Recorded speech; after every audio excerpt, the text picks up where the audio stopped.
إن الحمد لله نحمده ونستعينه ونستغفره ونعوذ بالله من شرور أنفسنا ومن سيئات أعمالنا من يهده الله فلا مضل له ومن يضلل فلا هادي له أشهد أن لا إله إلا الله وحده لا شريك له وأشهد أن محمدًا عبده ورسوله يا أيها الذين آمنوا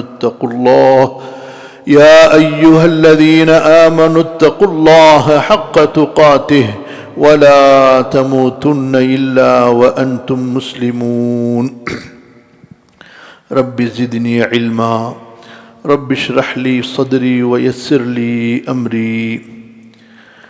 கண்ணியத்திற்கும் மதிப்பிற்கும் உரிய அல்லாஹ்வின் அடியார்களே, அல்லாஹு தஆலாவை போற்றி புகழ்ந்து அல்லாஹுடைய தூதர் மீதும் அந்த தூதரின் நேசத்திற்குரிய குடும்பத்தார் மற்றும் தோழர்கள் மீதும் அல்லாஹுடைய ஸலவாத்தும் சலாமும் நிலவட்டும் என்று வேண்டியவனாக உங்களுக்கும் எனக்கும் அல்லாஹுடைய பயத்தை உபதேசம் செய்தவனாக உங்களுக்கும் எனக்கும் எல்லா முமின்கள் முஸ்லிம்களுக்கும் அல்லாஹ்விடத்தில் அவனுடைய மன்னிப்பையும் அவனுடைய அருளையும் வேண்டியவனாக மகத்தான சொர்க்கத்தின் வெற்றியை வேண்டியவனாக இந்த ஹுத்பாவை ஆரம்பம் செய்கிறேன்.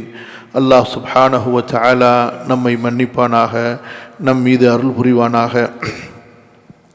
மதிப்பிற்குரிய அல்லாஹ்வின் அடியார்களே, சென்ற 2 ஹுத்பாக்களிலே வெள்ளிக்கிழமை அதனுடைய மகத்துவம், அந்த வெள்ளிக்கிழமைக்கு ரசூலுல்லாஹ் ஸல்லல்லாஹு அலைஹி வஸல்லம் கொடுத்த முக்கியத்துவம், அந்த வெள்ளிக்கிழமையிலே நபி ஸல்லல்லாஹு அலைஹி வஸல்லம் அவர்கள் பேணிய அமல்கள், ஓதிய சூறாக்கள், அந்த செய்திகளை நாம் தொடர்ந்து பார்த்தோம்.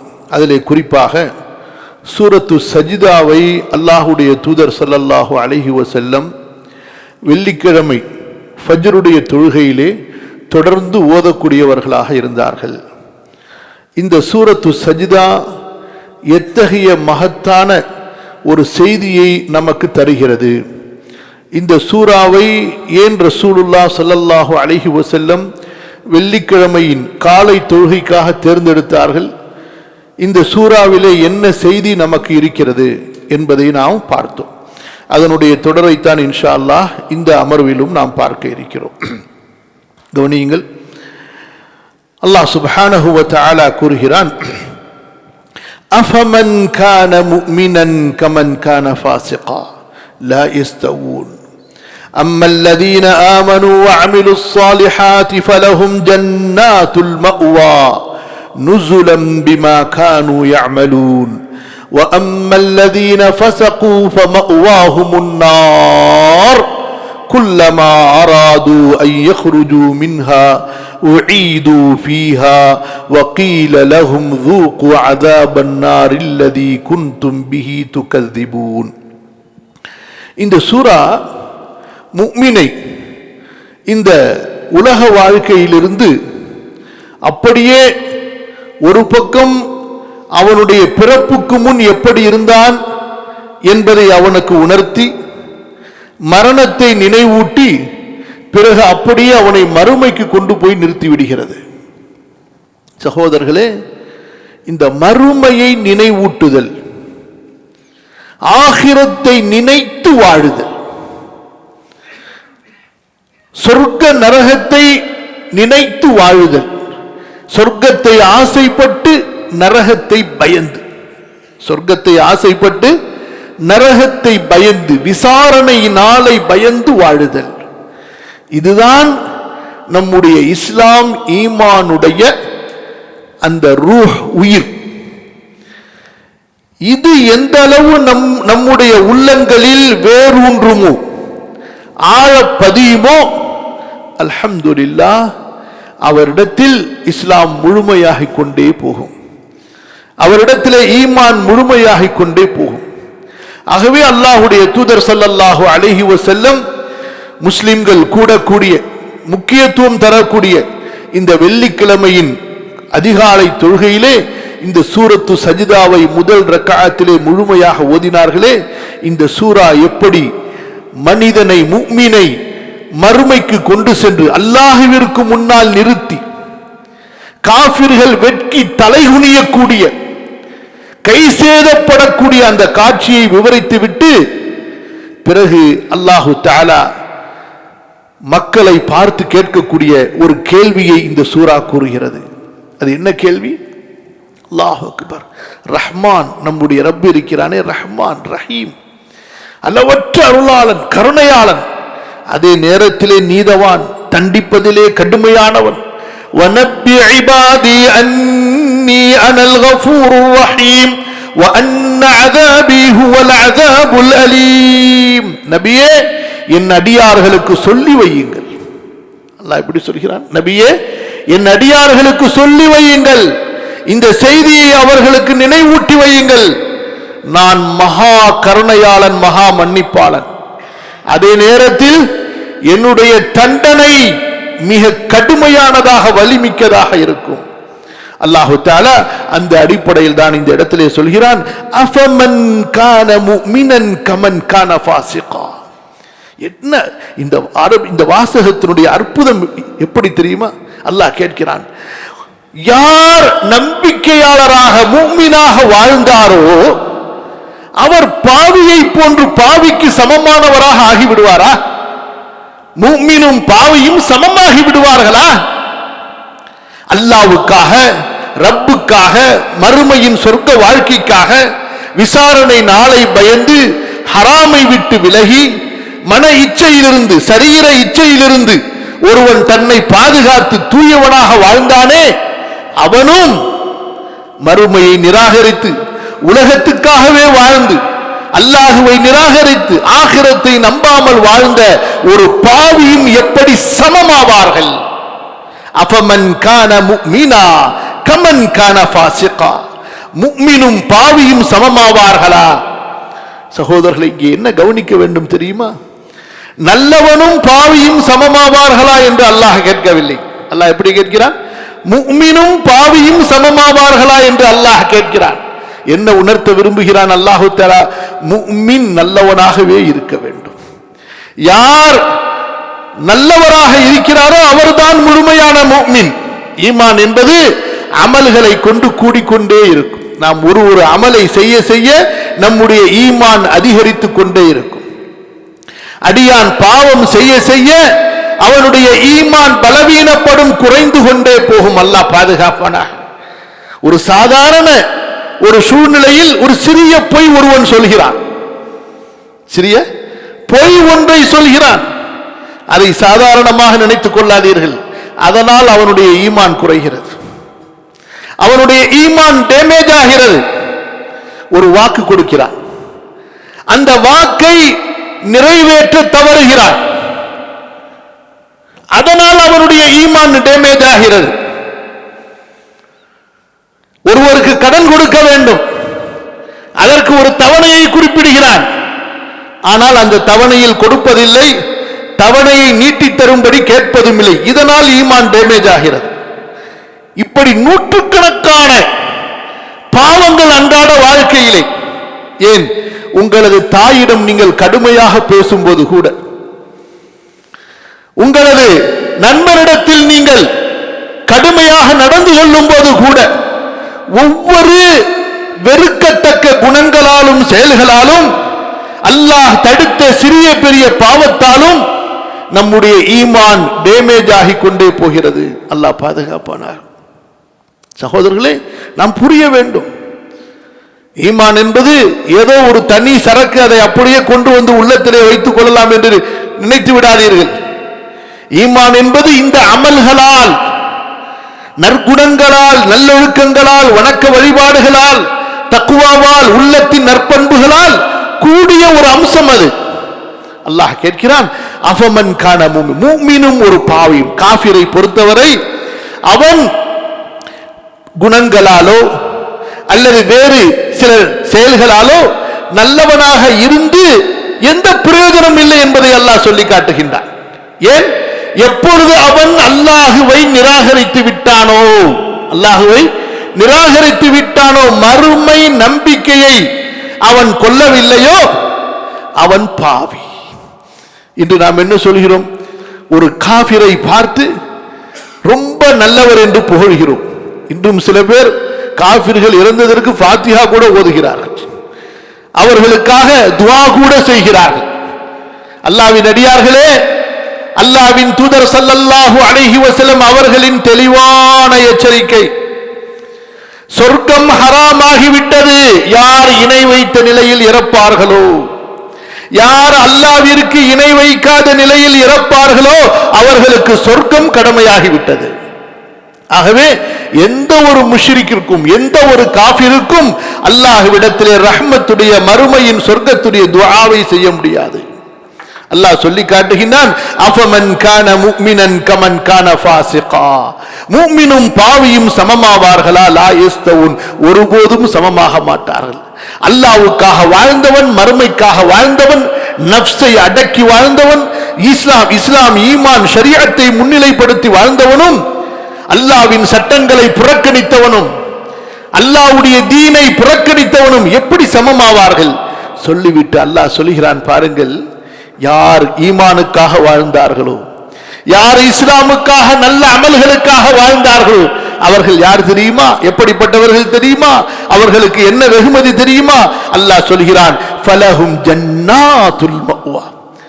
எப்படி ஜன்னத்துல் ஃபிர்தௌஸ் ஒரு விசேஷமான சொர்க்கமோ அதுபோன்று அல்லாஹ்வுடைய அர்ஷுக்கு சித்ரத்துல் முன்தஹாவிற்கு மிக நெருக்கமாக இருக்கக்கூடிய ஒரு மகத்தான சொர்க்கம்தான் ஜன்னத்துல் மஅவா என்பது. அல்லாஹ் சொல்லி காட்டுகிறான், யார் ஈமானை முன்னிறுத்தி அமல சாலிஹ் நல்ல அமல்களை முன்னிறுத்தி வாழ்ந்தார்களோ அவர்களுக்கு அல் மஅவா சொர்க்கங்கள் உண்டு. நுஸுலன், அவர்கள் வரவேற்கப்படுவார்கள், விருந்தோம்பல் செய்யப்படுவார்கள், கண்ணியப்படுத்தப்படுவார்கள். பிமா கானு யஅமலூன், அவர்கள் செய்து கொண்டிருந்த அமல்களுக்காக. அல்லாஹ்வின் அடியார்களே, இங்கு நம்முடைய அமல்களுக்கு ஏற்ப நாளை மறுமையிலே அல்லாஹ்விடத்திலே கண்ணியம் கொடுக்கப்படும். அல்லாஹ்வின் தூதர் ஸல்லல்லாஹு அலைஹி வஸல்லம் சொன்னார்கள், உங்களுடைய வமிசமோ உங்களுடைய அழகோ செல்வமோ உங்களை அல்லாஹ்விடம் நெருக்கமாக்கி விடாது. உங்களுடைய அமல் அதைத்தான் அல்லாஹ் பார்க்கிறான். உங்களுடைய உள்ளங்களை அல்லாஹ் பார்க்கிறான். இந்த உள்ளத்தில் எத்தகைய தூய எண்ணங்களை நீங்கள் வைத்து வாழ்ந்தீர்கள். அல்லாஹ்வுடைய தேடல், ஆகிரத்தின் தேடல், மறுமையின் தேடல், அல்லாஹ்வுடைய நேசம், நபியின் நேசம், குர்ஆனுடைய நேசம், மூமின்களுடைய நேசம் என்று அந்த உள்ளங்களிலே என்ன இருக்கிறது என்பதை அல்லாஹ் பார்க்கிறான். ரசூலுல்லாஹ் ஸல்லல்லாஹு அலைஹி வஸல்லம் அவர்கள் சொன்னார்கள், ஹஜ்ஜத்துல் விதாயிலே தக்வா இங்கே இருக்கிறது என்று உள்ளத்தை சுட்டிக்காட்டினார்கள். சகோதரர்களே, அல்லாஹ் கேட்கிறான், வ அம்மல்லதீன ஃபஸகு, யார் அல்லாஹ்வின் கட்டளையை மீறினார்களோ, அல்லாஹ்வுடைய சட்ட வரம்புகளை மீறினார்களோ எல்லோரும் வருவார்கள். முற்றிலுமாக நிராகரித்து சென்ற காஃபிர்களும் வருவார்கள். அல்லாஹ்வுடைய ஷரியத்துடைய சட்டங்களை மீறிய அதை புறக்கணித்தவர்களும் வருவார்கள். அவர்கள் நிரந்தரமாக நரகத்தில் தங்குவார்கள். இவர்கள் தங்களுடைய பாவங்களுக்கு ஏற்ப நரகத்தில் தங்குவார்கள். வஅம்மல்லதீன ஃபஸகு, இன்று நாம் நினைத்துக் கொண்டிருக்கிறோம், தொழுதுவிட்டால் நமக்கு இஸ்லாம் கிடைத்து விட்டது என்று, அல்லது நோன்பு நோற்றுவிட்டால் நமக்கு இஸ்லாம் ஈமான் முழுமையாகிவிட்டது என்று. சகோதரர்களே, தொழுகை நோன்பு என்பது இஸ்லாமிய அர்கான்களில் சில அர்கான்களை தவிர எல்லா இஸ்லாமும் அதுவா? எல்லா ஈமானும் அதுவா? இன்று எத்தனை முஸ்லிம்கள் சொத்து சட்டங்களிலே அல்லாஹ் சொல்லி இருக்கக்கூடிய ஷரியத்துடைய சட்டங்களை ஏற்றுக்கொள்வது கிடையாது. அல்லாஹ் சொல்லி இருக்கக்கூடிய ஷரியத்துடைய சட்டங்களை ஏற்றுக்கொள்வது கிடையாது. குடும்பத்தார்கள் பெண்களுக்கு ஆண்களுக்கு இருப்பதை போன்று சம பங்கு வேண்டும் என்று சொல்கிறார்கள். ஒரு கணவன் இறந்துவிட்டால் கணவனின் சொத்தை மனைவி முழுமையாக அபகரித்துக் கொள்கிறாள். இறந்து போனவருடைய தந்தை தாய்க்கு கொடுப்பதில்லை. பிள்ளைகள் இல்லை என்றால் சகோதரர்களும் அவருக்கு பங்குதாரராக ஆகுவார்கள் சொத்திலே, அவர்களுக்கு கொடுப்பதில்லை. அத்தனை சொத்தையும் மனைவி வாரி சுருட்டிக் கொள்கிறார். மனைவியின் குடும்பத்தார்கள் ஆக்கிரமித்துக் கொண்டு இறந்து விட்டவருக்கு மனைவிக்கு தான் அந்த எல்லா உரிமைகளும் என்பதாக சொத்தை முடக்கிக் கொள்கிறார்கள். அல்லது ஒருவர் இறந்து விடுகிறார், அவருக்கு சம்பாத்தியம் இருக்கிறது, அவருக்கு சொந்த செல்வங்கள் இருக்கின்றன. தந்தை நிர்வகிக்கிறார் என்றால் தந்தை அந்த சொத்தை எடுத்துக் கொள்கிறார். யாருக்கு கொடுப்பதில்லை? அவருடைய இறந்தவருடைய பிள்ளைகளுக்கு. இப்படியாக எத்தனை சட்டங்களிலே மார்க்க மீறுதல் நிகழ்ந்து கொண்டிருக்கிறது. இந்த மார்க்க மீறுதல் எல்லாம் சாதாரணமாக எடுத்துக்கொள்ளாதீர்கள். இன்று நாம் ஒரு சில விஷயங்களை மட்டுமே குஃப்ராக பார்க்கிறோம். எத்தனை விஷயங்கள் தெரியுமா குஃப்ரிலே கொண்டு போய் சேர்க்கக்கூடியவை. ஆகவே இதன் அல்லாஹ் எச்சரிக்கை செய்கிறான். யார் எனக்கு கீழ்ப்படிவதை விட்டு வெளியேறுகிறார்களோ, ஃபுசூக் என்று சொன்னால் அல்லாஹ்விற்கு கீழ்ப்படிவதிலிருந்து வெளியேறுவது. ஷைத்தானுக்கு அதைத்தான் அல்லாஹ் சொல்கிறான். தனது இறைவனின் கட்டளையை அவன் மீறினான், இறைவனின் கட்டளையிலிருந்து வெளியேறினான். ஃபுசூக் என்று சொன்னால் அல்லாஹ்வுடைய கட்டளையிலிருந்து வெளியேறி விடுவது, மீறுவது. அவர்கள் தங்கக்கூடிய இடம் நரகம். அல்லாஹ் சொல்கிற நரகத்தை கொஞ்சம் கண்ணுக்கு முன்னால் கொண்டு வந்து நிறுத்துகிறான். அந்த கொடிய காட்சியை அல்லாஹ் நினைவூட்டுகின்றான். குல்லமா அராது அன் யக்ருஜு மின்ஹா, ரொம்ப விசாலமானது, பயங்கரமானது நரகம். அல்லாஹு அக்பர்.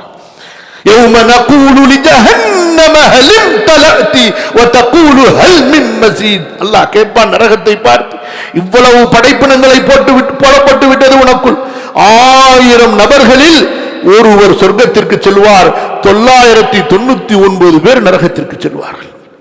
இப்படியாக நரகத்தில் போடப்பட்டதற்கு பிறகு அந்த நரகத்தை பார்த்து அல்லாஹ் கேட்பான், நரகமே நிரம்பி விட்டாயா, வயிறு நிரம்பி விட்டதா என்று.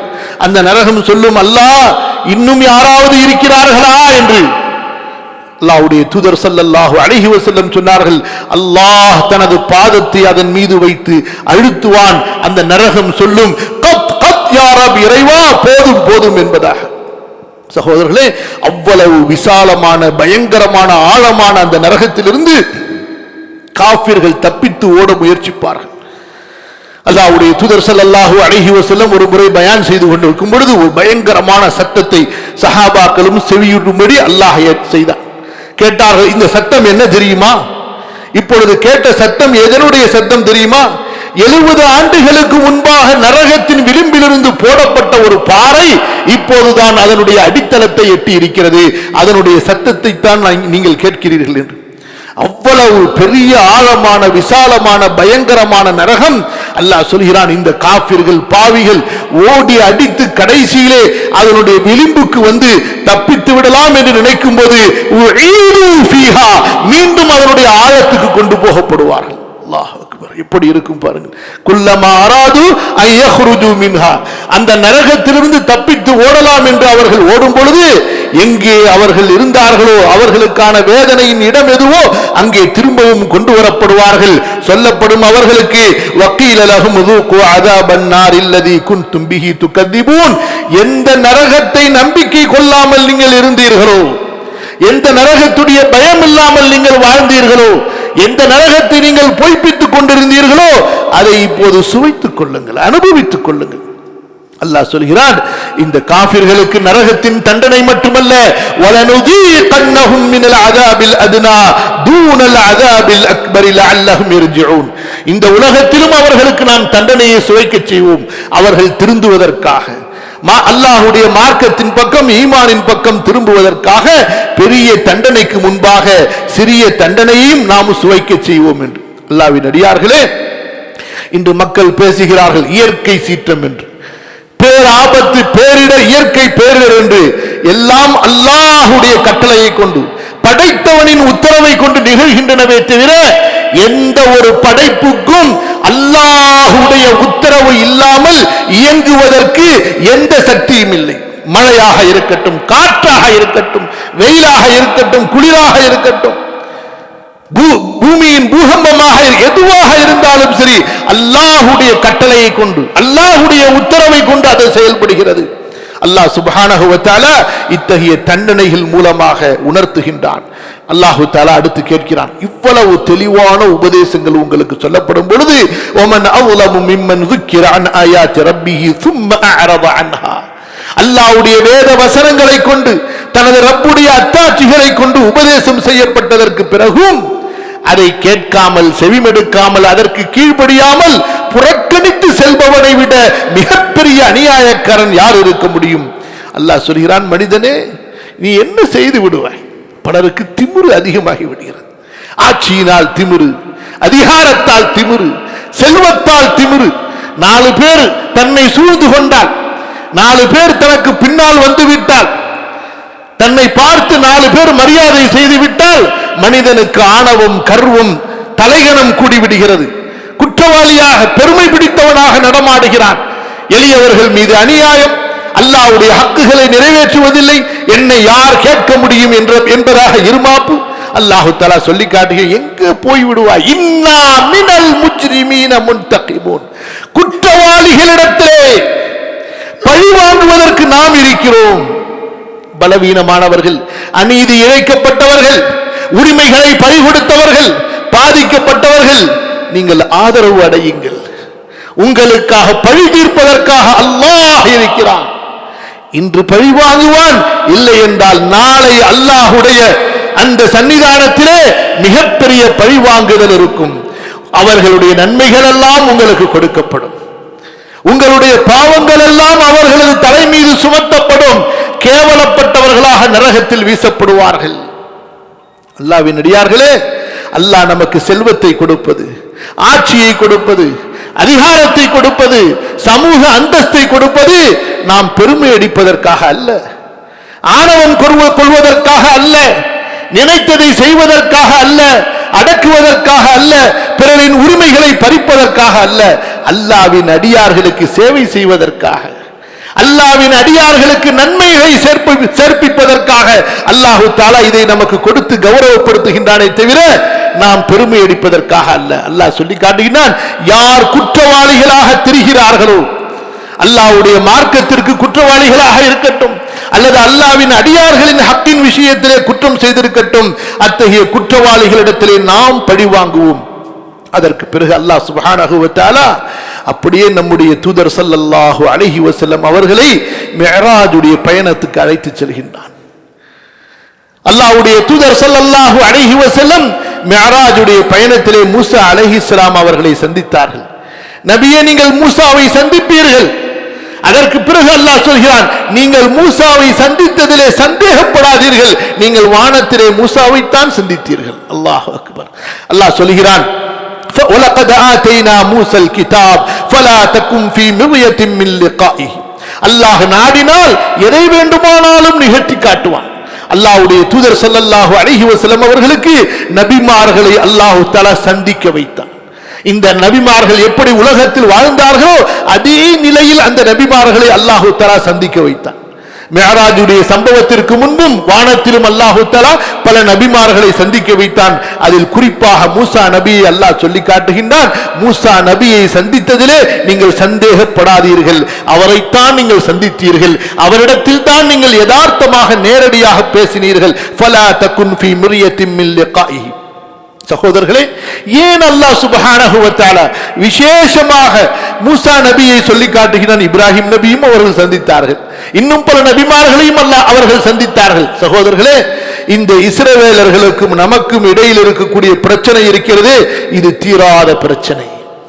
அல்லாஹு தஆலா மூசா நபியை மூமின்களுக்கு சொந்தக்காரராக ஆக்கி இருக்கின்றானே தவிர முஹம்மது நபி ஸல்லல்லாஹு அலைஹி வஸல்லம் அவர்களுக்கு சொந்தக்காரராக அல்லாஹ் ஆக்கி இருக்கிறானே தவிர இஸ்ரவேலர்கள் என்று தங்களை பெருமை அடித்துக் கொள்பவர்களுக்கு அல்ல. நபிமார்களுக்கு உரிமையானவர்கள் யார்? முஃமின்கள். இன்ன அவுலன் நாஸி பி இப்ராஹீம லல்லதீன தபஊஹு வ ஹாதன் நபியு வல்லதீன ஆமனு. அல்லாஹ் சொல்லி காட்டுகின்றான், இப்ராஹீமுக்கு உரிமை உள்ளவர்கள், சொந்தம் கொண்டாடுவதற்கு தகுதியானவர்கள் யார் தெரியுமா? அவருடைய காலத்தில் ஈமான் கொண்டவர்கள். அதற்கு பிறகு யார் தெரியுமா? இந்த நபி முஹம்மது ஸல்லல்லாஹு அலைஹி வஸல்லம் அவர்களை சொல்லி அவர்களை ஈமான் கொண்டவர்கள் தான் இப்ராஹிம் நபிக்கு உரிமை உள்ளவர்கள். சகோதரர்களே, அப்படித்தான் எல்லா நபிமார்களும் அல்லாஹ் தஆலா சொல்லி காட்டுகிறான், வஜஅல்நாஹு ஹுதல் லிபனி இஸ்ராயீல். மூசா நபியை இஸ்ரவேலர்களுக்கு வழிகாட்டியாக நாம் ஆக்கினோம். மூசா நபிக்கு கொடுத்த அந்த வேதத்தை இஸ்ரவேலர்களுக்கு வழிகாட்டியாக ஆக்கினோம். அதற்கு பிறகு அல்லாஹ் ஒரு செய்தியை சொல்கிறான், வஜஅல்னா மின்ஹும் அய்மத்தன் யஹ்தூன பிஅம்ரினா லம்மா ஸபரு வகானூ பிஆயாத்தினா யூகினூன். இஸ்ரவேலர்களிலே எப்போதும் இரு சாரார் இருந்தார்கள். ஒரு சாரார் குறைவானவர்களாக இருந்தாலும் சத்திய வேதத்திலே நிலைத்திருந்து மக்களுக்கு நேர்வழி காட்டிக் கொண்டிருந்தார்கள். அவர்கள் எல்லாம் ரசூலுல்லாஹ் ஸல்லல்லாஹு அலைஹி வஸல்லமுடைய காலத்திலே ஈமானை ஏற்றுக்கொண்டார்கள். அப்துல்லாஹ் இப்னு சலாமை போல மிகப்பெரிய உயர்ந்த ஈமானுடைய தரஜாவை அடைந்தார்கள். அல்லாஹ் சொல்லி காட்டுகிறான், இந்த இஸ்ரவேலர்களுக்கு நேரு வழி காட்டக்கூடிய இமாம்களை, வழிகாட்டிகளை நாம் ஏற்படுத்தி கொடுத்தோம். அவர்கள் நம்முடைய வேத சட்டங்களை கொண்டு அந்த மக்களை வழிநடத்தினார்கள். அவர்கள் பொறுமையாக உறுதியாக இருந்தபோது, சப்ரோடு இருந்தபோது, வகானூ பிஆயாத்தினா யூகினூன், நம்முடைய வேத வசனங்களை நம்பிக்கை கொண்டிருந்தது போன்று இந்த செய்தியை அல்லாஹ் தஆலா கூறி நமக்கு படிப்பினை சொல்கிறான். மூமின்களே, உங்களுக்கும் இந்த நபியின் மூலமாக வெற்றி கிடைக்க வேண்டும் என்றால், இந்த நபியின் மூலமாக உலக சமுதாயத்தை நீங்கள் வென்று ஓங்கி உயர்ந்து நீங்கள் வாழ வேண்டும் என்றால் நீங்கள் வேதத்தை பற்றி பிடிக்க வேண்டும். தீனுக்காக ஏற்படக்கூடிய சோதனைகளிலே நீங்கள் சகித்து உறுதியாக இருக்க வேண்டும். அப்படி இருந்தால்தான் அல்லாஹ்வுடைய வாக்கு உங்களுக்கு உண்மையாகும். எப்படி இஸ்ரவேலர்களுக்கு அந்த வாக்கு உண்மையானது. அதற்கு பிறகு அல்லாஹ் சுப்ஹானஹு வ தஆலா மீண்டும் மறுமைக்கு நம்மை அழைத்துச் செல்கிறான். நபியே, உங்களுடைய இறைவன் இன்ன ரப்பக ஹுவ யஃப்ஸுலு பைனஹும் யௌமல் கியாமத்தி ஃபீமா கானூ ஃபீஹி யக்தலிஃபூன். மக்கள் என்னென்ன கருத்து வேற்றுமைகளை, முரண்பாடுகளை கொண்டிருக்கிறார்களோ அனைத்திலும் அல்லாஹ் தஆலா நாளை மறுமையிலே தீர்ப்பளிப்பான். எது உண்மை, எது சத்தியம் என்பதிலே அல்லாஹ் தீர்ப்பளிப்பான். பிறகு அல்லாஹ் தஆலா கேட்கிறான், அவலம் யஹ்தி லஹும் கம் அஹ்லக்னா மின் கப்லிஹிம் மினல் குரூனி யம்ஷூன ஃபீ மசாகினிஹிம் இன்ன ஃபீ ذلك لآيات أفلا يسمعون. நீங்கள் ஊர்களிலே சுத்தி பார்க்க வேண்டாமா? எத்தனை ஊரார்களை நாம் அழித்திருக்கிறோம், எத்தனை நாடுகளை நாம் அழித்திருக்கிறோம். அங்கெல்லாம் நீங்கள் சென்று வருகிறீர்களே, நீங்கள் படிப்பினை பெற வேண்டாமா? அல்லாஹ்வுடைய அத்தாட்சி இதிலே மிக தெளிவாக இருக்கிறது. நீங்கள் அல்லாஹ்வின் வேத வசனங்களை செவி கொடுத்து கேட்க வேண்டாமா? பிறகு அல்லாஹ் சுப்ஹானஹு வ தஆலா மறுமை நிகழும் என்பதற்கு ஒரு அத்தாட்சியை சொல்லி காட்டுகின்றான். அவலம் யரவு, அவர்கள் பார்க்க வேண்டாமா, சிந்திக்க வேண்டாமா? அன்னா நசூகுல் மாஅ இலல் அர்தில் ஜுருஸி ஃபனுக்ரிஜு பிஹி ஸர்அன் தஅகுலு மின்ஹு அன்ஆமுஹும் வ அன்ஃபுஸுஹும் அஃபலா யுப்ஸிரூன். மேகத்தை மழை பொழிய வைக்கிறோம். காய்ந்து சருகுகளாக கிடக்கக்கூடிய அந்த பூமியின் மீது அந்த பூமி பிறகு செழிப்புறுகிறது. அதன் மூலமாக தாவரங்கள், செடி கொடிகள், புற்பூண்டுகள் விளைகின்றன. அதிலிருந்து நீங்களும் உணவருந்துகின்றீர்கள், நீங்களும் பலனடைகின்றீர்கள், உங்களது கால்நடைகளும் பலனடைகின்றார்கள். நீங்கள் இதை கண்கொண்டு பார்க்க வேண்டாமா, சிந்திக்க வேண்டாமா? இறந்த பூமியை யாரால் ஒரு மழை துளியை கொண்டு உயிர்ப்பிக்க முடியுமோ கண்டிப்பாக அவன் இறந்தவர்களை உயிர்ப்பிப்பான். அல்லாஹ்வின் அடியார்களே, இந்த யக்கீனை, இந்த செய்தியை அல்லாஹ் தஆலா உறுதிப்படுத்துகிறான் இந்த சூராவின் இறுதியிலே. பிறகு அல்லாஹ் தஆலா கேட்கிறான், வயகூலூன மதா ஹாதல் ஃபத்ஹு இன் குன்தும் சாதிகீன். மக்காவுடைய வாழ்க்கையிலே அல்லாஹ்வின் தூதர் ஸல்லல்லாஹு அலைஹி வஸல்லம் அவர்களிடத்திலே காஃபிர்கள் அதிகமாக கேட்டு பரிகாசம் செய்து, என்னமோ வெற்றி வரும் என்று சொல்கிறீர்களே, மிகைப்போம் என்று சொல்கிறீர்களே, அதெல்லாம் எப்போது வரப்போகிறது என்று கிண்டல் செய்து கொண்டிருந்தார்கள். அல்லாஹ் சொல்கிறான், குல் யௌமல் ஃபத்ஹ் லா யன்ஃபஉல் லதீன கஃபரு ஈமானுஹும் வலா ஹும் யுன்தரூன். வெற்றியின் நாளையிலே காஃபிர்களுக்கு அவர்கள் ஈமான் கொண்டால் அந்த ஈமான் பலனளிக்காது, அவர்களுக்கு கால அவகாசமும் கொடுக்கப்படாது. அல்லாஹ் தஆலா அந்த பத்ருடைய போரிலே ரசூலுல்லாஹ் ஸல்லல்லாஹு அலைஹி வஸல்லம் அவர்களுக்கு மகத்தான வெற்றியை கொடுத்தான். அல்லாஹ் சொல்லி காட்டுகிறான், ஃபஅரிது அன்ஹும். நபியே, யார் மனமுரண்டாக உங்களின் உபதேசங்களை புறக்கணிக்கிறார்களோ, வேதத்தை புறக்கணிக்கிறார்களோ, அவர்களை நீங்களும் புறக்கணித்து விடுங்கள். வன்தஸிர் இன்னஹும் முன்தஸிரூன். நீங்கள் எதிர்பார்த்திருங்கள், அவர்களும் எதிர்பார்க்கட்டும். யாருக்கு அல்லாஹ்வுடைய வெற்றி வருகிறது என்பதை நீங்கள் பார்க்கத்தான் போகிறீர்கள். அல்லாஹ்வுடைய அடியார்களே, அல்லாஹ்வுடைய தூதர் ஸல்லல்லாஹு அலைஹி வஸல்லம் அவர்களுடைய காலத்தில் நாம் வாழவில்லை என்றால் என்ன? இந்த குர்ஆனோடு நாம் வாழ்ந்து கொண்டிருக்கிறோம். ரசூலுல்லாஹ்வுடைய சீரா வாழ்க்கை வரலாறோடு நாம் வாழ்ந்து கொண்டிருக்கிறோம். ஈமான், இஸ்லாம் என்பது இறந்துவிடக்கூடிய, அது காலாவதியாகிவிடக்கூடிய ஒன்றல்ல. அல்லாஹ் தஆலா நிரந்தரமான ஒரு ஷரீஅத்தை, நிரந்தரமான ஒரு மார்க்கத்தை, ஓதப்படும் வேத வசனங்களை அல்லாஹ் நமக்கு இறக்கி அருளி இருக்கின்றான். சகோதரர்களே, எதை கொண்டு அல்லாஹ்வுடைய தூதர் வெற்றி பெற்றார்களோ, கண்ணியத்திற்குரிய சஹாபாக்கள் வெற்றி பெற்றார்களோ, அதை கொண்டுதான் அல்லாஹ் நமக்குரிய வெற்றியை வைத்திருக்கிறான். அல்லாஹ்வுடைய வேதத்தின் பக்கம் திரும்ப வேண்டும், ரசூலுல்லாஹ்வுடைய சுன்னாவின் பக்கம் திரும்ப வேண்டும், நம்முடைய வாழ்க்கையை சரி செய்ய வேண்டும். நம்முடைய வாழ்க்கையின் நோக்கமாக அல்லாஹ்வுடைய மார்க்கத்தை பிரச்சாரம் செய்வதாக, அதன் பக்கம் அழைப்பதாக இருக்க வேண்டும். நம்முடைய உயிரும் பொருளும் செல்வமும் திறமையும் அல்லாஹ்வுடைய மார்க்கத்திற்கு, அந்த மார்க்கத்தை கற்பதற்கு பரப்புவதற்கு என்று நாம் எப்போது அர்ப்பணிப்போமோ கண்டிப்பாக அல்லாஹு தஆலா சஹாபாக்கள் சமுதாயத்துக்கு கொடுத்த வெற்றியை நமக்கும் அல்லாஹு தஆலா கொடுப்பான். அல்லாஹ் சுப்ஹானஹு வ தஆலா அத்தகைய சமுதாயமாக நாம் வாழ்வதற்கு, நம்முடைய வருங்கால தலைமுறையும் அத்தகைய ஒரு சமுதாயமாக உருவாகுவதற்கு அருள் புரிவானாக. அஸ்தக்ஃபிருல்லாஹல் அஸீம் லீ வ லக்கும் ஃபஸ்தக்ஃபிருஹு இன்னஹு ஹுவல் கஃபூருர் ரஹீம்.